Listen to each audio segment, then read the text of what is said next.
Disclaimer, यह video पौराणिक कथाओं और मान्यताओं पर आधारित है। हमारा उद्देश्य अंधविश्वास फैलाना नहीं, बल्कि भारतीय संस्कृति के अद्भुत तथ्यों को आपके सामने लाना है। क्या आप जानते हैं कि महाभारत ग्रंथ का नाम पहले क्या था?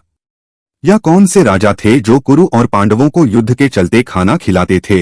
या फिर रामायण में लक्ष्मण कितने वर्ष सोए नहीं थे? और क्या रावण जिन्हें हरण कर ले गया वो असली सीता मैया थी या कोई और? ऐसी ही बहुत सारे रोचक तथ्यों को जानने के लिए बने रहे हमारे वीडियो में। मैं हूं रॉय और आप देख रहे हैं रॉयज आर्ट एंड ब्लॉग।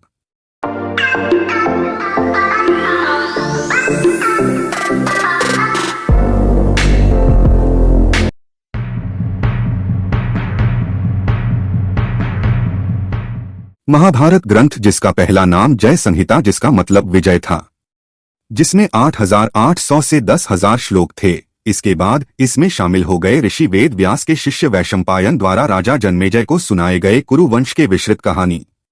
तब इसका नाम हुआ भारत। इसमें कुल 24,000 श्लोक हुए और आखिर में यह अंतिम विशाल महाकाव्य ग्रंथ बना, जिसमें कथा, दर्शन, भगवद गीता और विविध पौराणिक कथाएं समाहित हैं, जिसे अक्सर पंचवा वेद कहा जाता है। 1,00,000 श्लोक के साथ इसका नाम महाभारत रखा गया।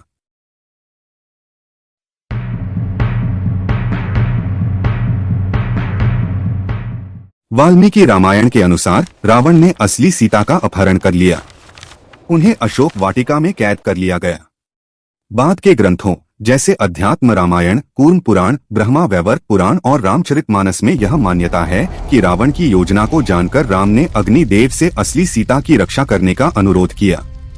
अग्नि ने माया सीता या छाया सीता नामक एक मायावी सीता का सृजन किया, जिसका रावण ने अपहरण कर लिया, जबकि असली सीता कैद की अवधि तक अग्नि में रही। युद्ध के बाद अग्नि परीक्षा में माया सीता को अग्नि में वापस भेज दिया गया और असली सीता राम को लौटा दी गई, जिससे उनकी पवित्रता सिद्ध हुई।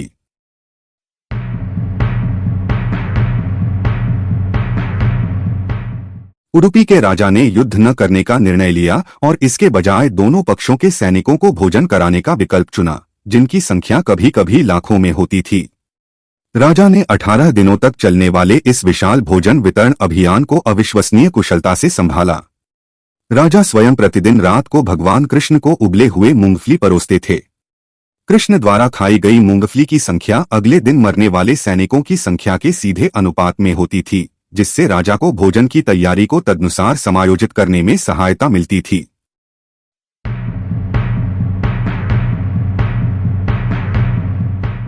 रावण वीणा नामक वाद्य यंत्र बजाता था और शिव के प्रति अपनी भक्ति में उसने कथित तौर पर अपनी बाह तोड़कर वीणा जैसा एक वाद्य यंत्र रावणहट्टा बनाया था।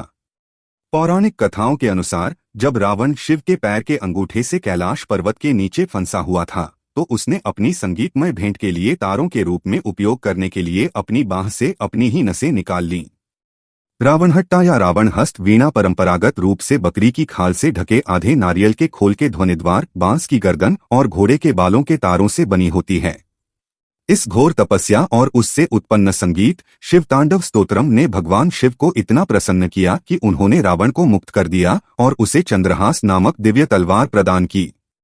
अक्सर विश्व का पहला वायलिन कहा जाने वाला रावणहट्टा आज भी राजस्थान और गुजरात के लोक संगीतकारों, भोपाओं द्वारा बजाया जाता है।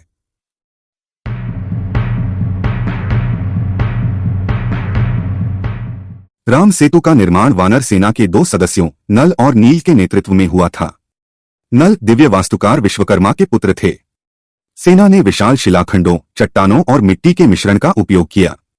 उन्होंने समुद्र तल पर नींव बनाने के लिए साल, अर्जुन, बांस और अशोक सहित विभिन्न प्रकार के वृक्षों का भी उपयोग किया। वानरों ने प्रत्येक पत्थर पर राम नाम अंकित किया और फिर उसे समुद्र में फेंक दिया। पुल में प्रयुक्त पत्थर डूबने के बजाय पानी पर तैरते रहे। महाकाव्य के अनुसार पूरा पुल केवल 5 दिनों में बनकर तैयार हो गया था। कहा जाता है कि वानर सेना ने प्रतिदिन अलग अलग लंबाई का निर्माण किया, जो प्रतिदिन 14 से 23 योजन तक था। प्राचीन ग्रंथों में पुल की लंबाई 100 योजन और चौड़ाई 10 योजन बताई गई है। आधुनिक मापों के अनुसार इन रेतीले टीलों की लंबाई लगभग 48 से 50 किलोमीटर है, लेकिन ग्रंथों में वर्णित लंबाई चौड़ाई की अनुपात दिखाई देने वाली संरचना के अनुपातों से आश्चर्यजनक रूप से मेल खाता है। अध्ययनों से पता चला है कि रेत के टीले लगभग 4000 वर्ष पुराने हैं, जबकि इनके नीचे स्थित चूना पत्थर की चट्टानें लगभग 7000 वर्ष पुरानी हैं, जो कुछ लोगों के अनुसार रामायण की पारंपरिक समयरेखा से मेल खाती हैं। रामनाथस्वामी मंदिर के ऐतिहासिक अभिलेखों और मानचित्रों से पता चलता है कि 1480 ईस्वी में आए एक भीषण चक्रवात द्वारा इसके कुछ हिस्सों को नष्ट किए जाने तक यह पुल पूरी तरह से समुद्र तल से ऊपर था और इस पर पैदल चला जा सकता था। और भी रोचक तथ्य रामायण और महाभारत के बारे में है जो आप जानना चाहेंगे। इसके लिए आपको इस वीडियो के तीसरे भाग को देखना होगा। कैसा लगा आपको वीडियो कमेंट जरूर करें और हमारे साथ बन जाएं सब्सक्राइब बटन पर क्लिक करके। धन्यवाद अपना वक्त देने के लिए।